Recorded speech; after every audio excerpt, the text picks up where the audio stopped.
quieras grabar. Bueno, Graba. o sea que la idea es hablar un poco de lo que pasó ahora, de cómo está la situación ahora, y al final lo que me gustaría es profundizar más en la relación histórica que puede haber entre esta situación y esa situación heredada de la guerra un poco, ¿no? También el tema que nosotros creemos que alguna relación hay, bueno, pero Sí. nos gustaría que lo digas. Entonces, ¿estás grabando? Sí, sí. Entonces lo primero que te preguntaría es el porqué, cómo analizan ahora el porqué del golpe a Fernando Lugo. El golpe a Fernando Lugo, la verdad que es casi no quiero ser una crónica anunciada para no caer en lugares comunes, pero realmente es un proceso, es el 25º intento.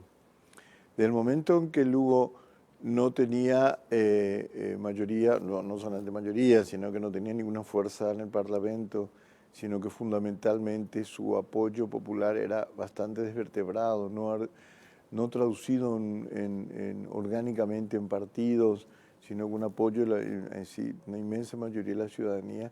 Eso da una debilidad estructural en términos de posiciones políticas. Entonces, de entrada pensaron, bueno, a este señor apenas cierren los números, lo hacemos un juicio político. Y ese juicio fue anunciado e intentado miles de veces por distintas facciones de los distintos partidos. El Parlamento paraguayo lamentablemente es de la sociedad paraguaya en general, está reuniendo la oligarquía paraguaya o intereses relacionados con ella o facciones así como absolutamente también desestructuradas, sin una hegemonía clara. Y eso vuelve como un cuerpo peligroso porque vuelve como un colectivo líquido que no tiene absolutamente posiciones claras, ni siquiera intereses claros traducidos de manera fija, sino que es una serie de posiciones como muy, muy lábiles y dúctiles que en cualquier momento pueden ir cambiando de acuerdo a soplen vientos por más ligeros que fueren. En algún momento checaron los números cuando el Partido Liberal, que apoyaba al presidente, decidió apoyar a los opositores y abandonar el gobierno, abandonarlo al presidente. Evidentemente una jugada preelectoral, en 9 meses son las elecciones y a cualquier parlamento responsable le interesaría como mantener condiciones básicas de armonía, de gobernabilidad, de construcción de fuerzas en el sentido que fuesen como para asegurar un traspaso democrático sin romper la institucionalidad, ¿no? Y el quiebre así tan violento y tan inmotivado de la institucionalidad supone que claramente se trata de un proceso de que los números no cerraban o que existen como intereses de acuerdos entre ambos partidos tradicionales de reagruparse para una repartija, un botín de guerra casi. ¿Cuáles son esos partidos tradicionales que juegan en esta movida, digamos? El Partido Colorado, que es de base nacionalista, y el Partido Liberal, conservador, aunque de hecho no existan demasiadas diferencias en términos de definición ideológica, y partidos menores como Patria Querida, que es un partido de empresarios que tenía una línea más moderada y que progresivamente fue adquiriendo un tono más radical. Y el partido oviedista, que es el UNAC, que es un desprendimiento del Partido Colorado detrás de Lino Oviedo, que a su vez era un general golpista que intentó un golpe de Estado también contra Paraguay. ¿Qué intereses defienden principalmente? ¿Qué intereses defienden o qué intereses vieron en peligro con Lugo y salieron a...? Con Lugo sobre todo vieron el comienzo de un modelo diferente. Ni siquiera en 4 años, por más de que el Paraguay alcanzó índices de crecimiento económico inusitado y una estabilidad económica fuerte, tuvo un déficit precisamente en reforma agraria y en combate a la pobreza y la pobreza extrema. De modo que quienes más deberían estar enojados son sus apoyos populares, porque a partir de justamente esos impedimentos del Parlamento, pero también falta de de habilidad quizá o de pericia del nuevo gobierno, comenzaron a crearse muy lentamente una plataforma de cambio, ¿no? Pero esa plataforma se está consolidando y está apuntando hacia una inversión social muy fuerte y hacia programas sociales con participación y enfoque de derechos que tienen como, todavía no tienen la potencia que deberían tener porque aparecen como desarticulados, le falta un eje, un moño final que los anude, pero está claramente orientado en una dirección y la profundización de ese proceso hubiera significado una amenaza muy grave a la protección de privilegios y de clases herederas de Stroessner y aún herederas de la oposición a Stroessner, pero vinculadas por intereses comunes hoy de perder esos intereses, ¿no? Entonces dicen, bueno, esto ya está durando mucho, se intentó desde el inicio, como le decía, es la 25ª vez, eso incluso tomó desprevenido el gobierno, no esperaba que llegaría ya porque era el pastorcillo mentiroso que estaba todo el tiempo anunciando y no llegaba nunca al famoso juicio político, que nosotros pensamos que no convenía a nadie, y realmente no conviene a nadie pensando como cosa pública, como país, pero a intereses particulares que logran en un momento determinado una coincidencia, se arma una constelación así azarosa que puede durar un momentito y luego recomponerse la fuerza en otro sentido. En ese momento había un interés y también un poco una lección de decir, bueno, por este lado no se puede, este camino no, este camino tiene que ser interrumpido y ¿Tocó algún interés económico concreto? O sea, ¿tuvo algún interés? Discúlpeme, que hago sí, una corrección. sí. Grabando, mirándolo siempre a él, ¿eh? Bueno, ¿algún interés económico concreto o en el caso, no sé, de intereses de empresas, ya sean nacionales o multinacionales o propietarios de tierras? ¿Tocó alguna cosa en concreto como para...? Sí, el gobierno iba directamente dirigido también a recuperación de tierras malavidas durante la época de Stroessner, que fueron adjudicadas a grandes propietarios, en algunos casos paraguayos, como en este caso de Blas N. Riquelme, que fue lo que provocó la matanza de Curuguatú, y en otros casos a brasiguayos, que son llamados así colonos descendientes de brasileros y paraguayos, que adquirieron durante la época de Stroessner cantidades absolutamente ilegales de tierra. Y ese es el grupo más amenazado y directamente como posiciones por ejemplo, de oponerse a la entrada de Río Tinto, posiciones de oponerse al uso de agrotóxicos o formas absolutamente irracionales de utilización de la tierra, impuestos a la renta para los sectores ojeros, etcétera, ¿no? Pero esos intereses como en lo inmediato no estaban demasiado amenazados. Había como una discusión, un debate, intentos. ¿Por qué? Porque cualquier limitación tiene que pasar por el Parlamento. Pero más bien era como una actitud, como un peligro, y sobre todo un peligro regional también, de ver que el Paraguay no está aislado, de que en la Argentina pasan cosas, de que en fin hay un contexto en el cual como esos elementos se vuelven peligrosos en términos de proyección regional y pueden significar a la larga un mal ejemplo para las nuevas elecciones que vendrían, ¿verdad? A nivel, concretamente en el área que usted maneja, o sea, a nivel cultural, ¿hubo un cambio, por lo menos de acá se vio un cambio en cuanto a la política con respecto no solamente con la aparición de la televisión pública, sino bueno, una mayor apertura? Nosotros lo vimos cuando estuvimos ahí, bueno, y por los contactos y por el mismo hecho que usted haya estado en el gobierno, ya da una pauta de un cambio importante. ¿Eso también influyó en...? Directamente en el área de cultura no se ven cambios sustanciales, pero se anuncian, ya que habló de la televisión pública, en televisión pública ha sido un fenómeno interesante porque intentaron inmediatamente, apenas subido el régimen, tomar la televisión pública y ahí directamente hubo una resistencia ciudadana, sí, pero muy, muy fuerte y como un empoderamiento, pero así físico, y no pudieron entrar. Se convirtió en un foco, un fenómeno rarísimo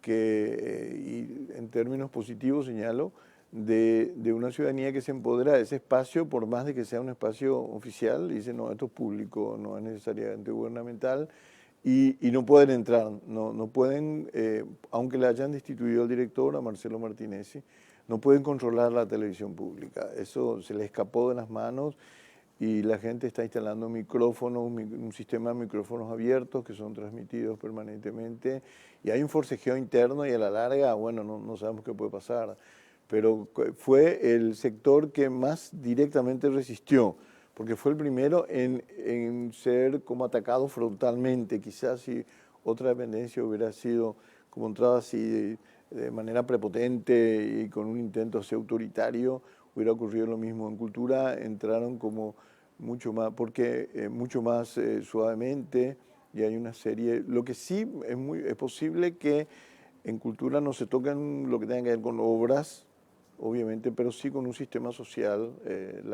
Y aparte cultura sobre todo también significaba como una transversalidad con enfoque de derechos que cruzaba todo el gobierno, y creo que ese es el apoyo más interesante, no solamente de Paraguay, sino un poco de los países del sur, ¿verdad? Hay como un modelo cultural que compartimos Argentina, Brasil, Uruguay, Paraguay, muy especialmente, ¿verdad? Que está claramente definido a un enfoque de derechos, un enfoque de diversidad, la posibilidad de que lo cultural sea transversal a otras instancias de gobierno, y que justamente conformen líneas diagonales que puedan cruzar los despachos muy verticales, y la creación de una ciudadanía cultural, de puntos de cultura, que es un modelo que Argentina y Paraguay y Uruguay, que se llama Usinas de Cultura, y adoptamos del Brasil, así en acuerdos, sentados los ministros, y ese tipo de cuestiones no creo que continúen, obvio, pero espero que no sean tan tontos desmantelar un sistema de infraestructura que está en proceso y que nosotros mismos estamos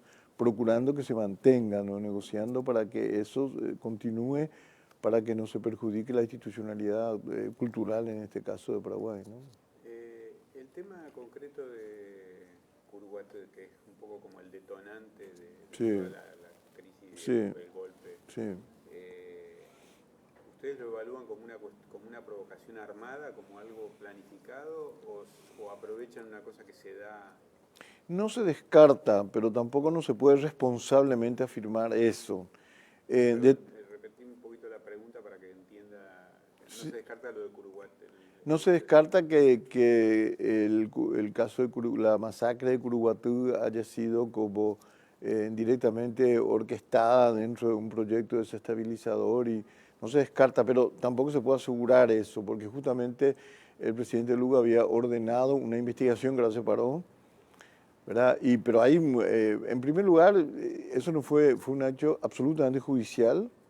El Poder Judicial ordenó no una intervención, sino un proyecto de averiguamiento que estaba ocurriendo ahí, de inspección con fiscales, mandó fiscales.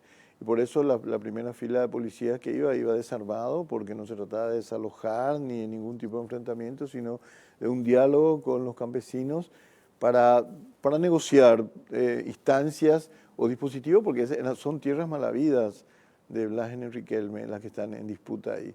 Entonces el gobierno no podía entrar directamente a la fuerza, ¿no? Pero el Poder Judicial ordenó una averiguación. Y apenas entraron los policías, fueron 9 policías, uno con un tiro entre ceja y ceja en el acto, directamente por profesionales. Y eso hace dudar o pensar una manipulación, porque el EPP, que es el movimiento guerrillero, no reivindicó como suyo eso, y es difícil pensar que los campesinos hayan, en un momento que les interesaba un diálogo orientado a la recuperación de esas tierras, y aunque no estuviera orientado a ese diálogo, recibiesen a policías directamente, y aparte con unas técnicas tan certeras de tiradores especializados y con armas muy sofisticadas. De modo que eso da que pensar, por lo menos, ¿no? Si no se puede asegurar responsablemente, pero resulta sospechoso, y que justamente ese haya usado como un argumento fundamental, no siendo una acción del Poder Ejecutivo, es una acción del Poder Judicial, que simplemente la policía estaba escoltando a fiscales como una forma de apoyo, pero recién la segunda tanda de policías vino armado, cuando fueron avisados, y ahí se armó el tiroteo y la masacre, ¿no?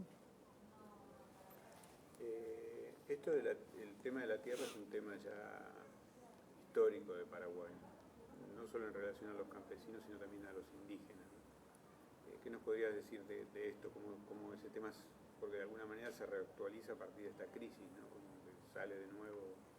El tema de la tierra es un problema estructural que difícilmente pueda ser resuelto sino con un gran consenso nacional y con formas que impliquen procesos bastante... Y hay cuestiones que son... Cuando terminó la colonia o cuando comenzaron a venderse las tierras, se vendían con cerros, con palmeras, con animales y con indígenas adentro. Nunca se previó territorios indígenas.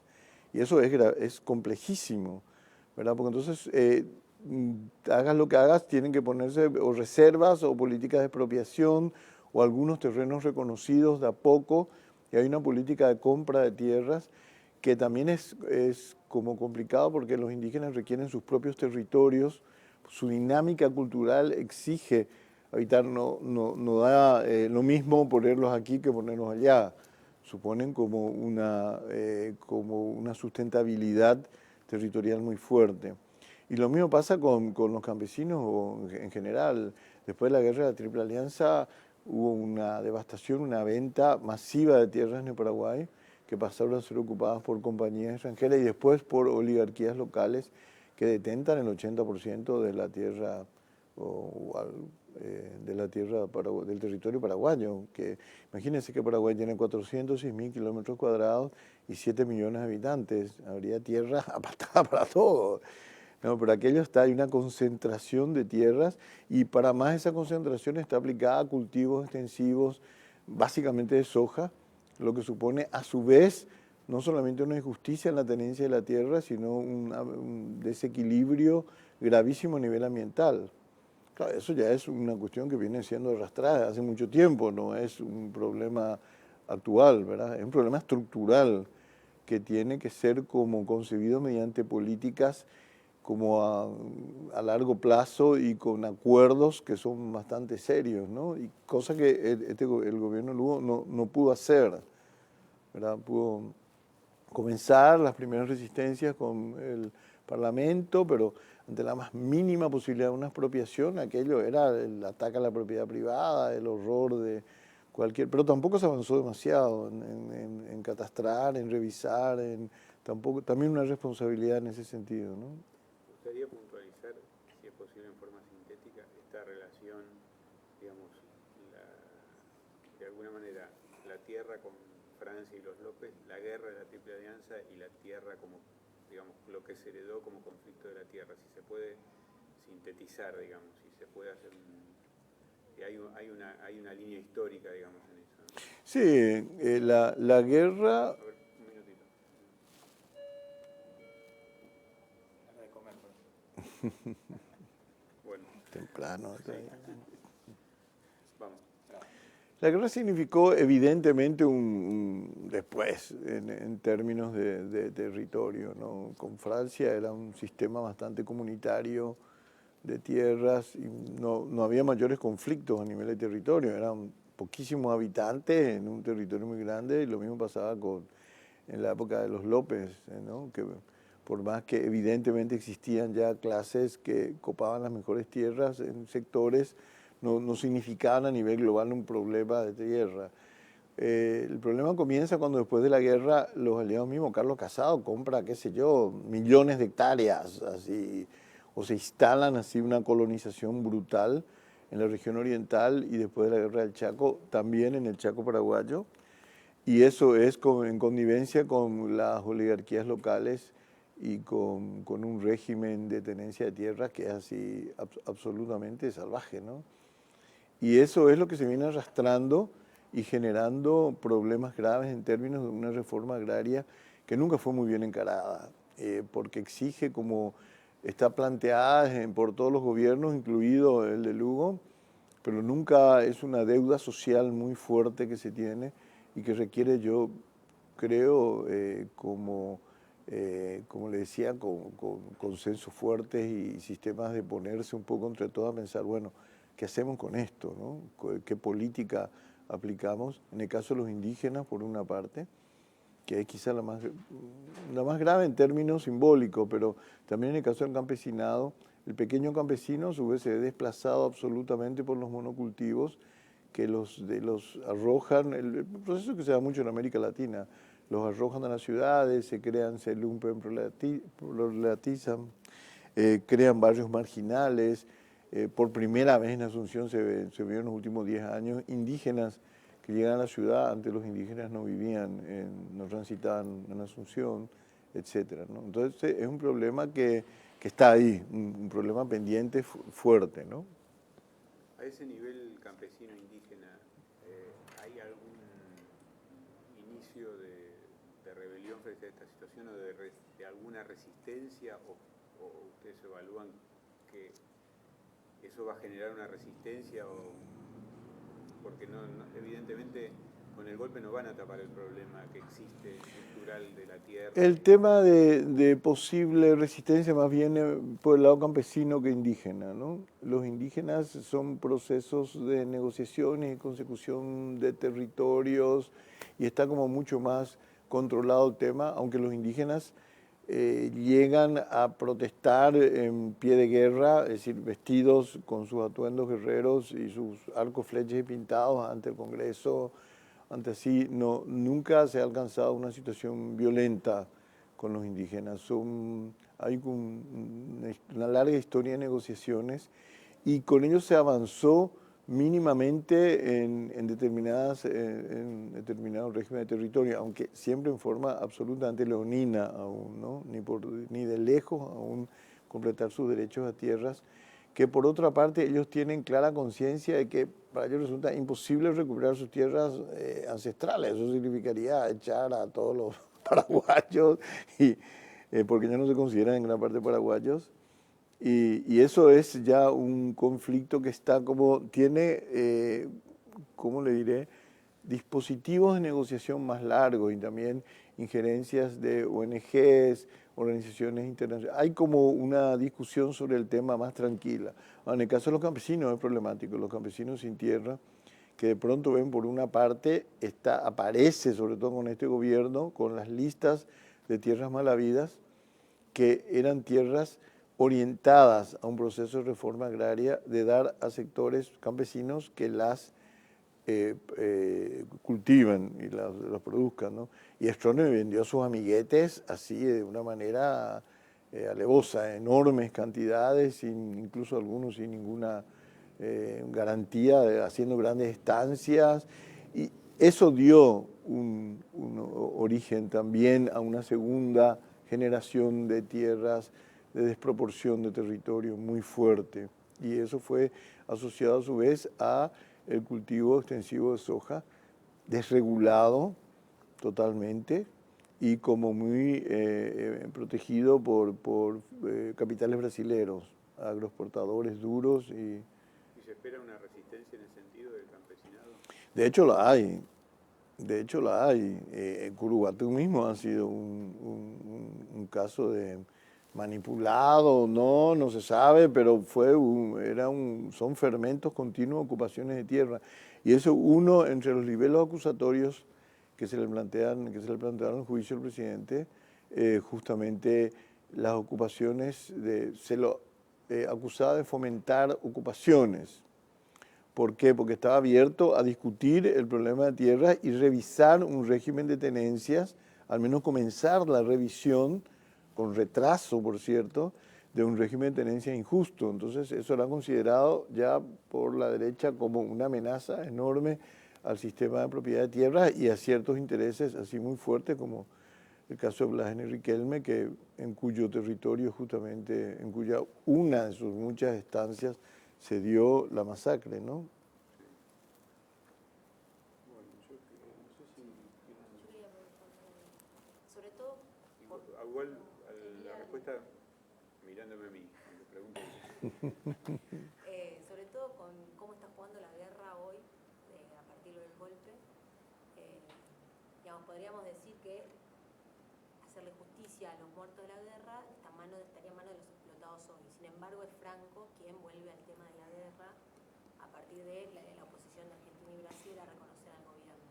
¿Por qué se da esto? Que los que retoman la guerra son La guerra es la Triple Alianza, estamos hablando. Ok, sí. ¿Por Sí. qué? Sí, Mm. porque son esos sectores los que retoman el tema de la guerra, por un lado, y por otro lado, ¿qué hizo Stroessner, qué hizo el gobierno externo, qué hizo el Partido Colorado para que sea así? Para que sean ellos quienes pueden retomar el tema del Claro, esa línea histórica que ellos construyeron como herederos de López y de... Bueno, ahí la verdad es que los que se presentan como herederos de López y tal son los colorados, porque los liberales precisamente no pueden reivindicar la soberanía histórica en ese momento, hoy. Ahí se trata de un oportunismo clarísimo, ¿no? De que por una parte, hace tiempo que hay una discusión, un debate en América Latina muy importante sobre la guerra, y justamente se ve el Mercosur como una forma de proactivar y revertir esa situación a través de una región que sea capaz de, sin dejar de desconocer, pues ninguno de los países lo hace, ¿verdad?, los horrores de la guerra que se produjeron, en los cuales creo que siguen horrorizando a la región entera, no solamente a Paraguay, crear como vínculos de suficiente protección y de la continuidad de procesos que desanden el camino en la guerra, ¿no? Y lo que ellos hacen, un poco manipular torpemente, es decir, hay una nueva triple alianza. Realmente lo que hay es una alianza por la democracia y un intento, yo creo, en contra de ese camino de la guerra, de proteger al pueblo paraguayo y a la región entera de un golpe así como tan groseramente urdido. Ellos ni siquiera cumplieron las formas elementales como de un proceso político, de un juicio político. Entonces, yo creo que es una manipulación oportunista porque la propia gente que está hablando de soberanía nacional es la que está comenzando a entregar, pidiendo bases norteamericanas e inglesas, comenzando a dar entrada a empresas corporativas que significa una amenaza a la soberanía del país, etcétera, ¿no? Para Lugo justamente una de sus grandes conquistas, haber negociado con Yacyretá, Argentina, y con Itaipú, Brasil, condiciones que nunca jamás se habían alcanzado en términos de ventaja para el Paraguay, ¿no? Y de modo que hablar, aparte se habla de que Lugo está promoviendo una triple alianza, y realmente como los cancilleres explicaron a cada uno de los conjurados, vamos a llamar así, señores, si ustedes hacen eso, estamos obligados como Mercosur y como una sanción, porque eso está reglamentado y eso hay convenciones en este sentido.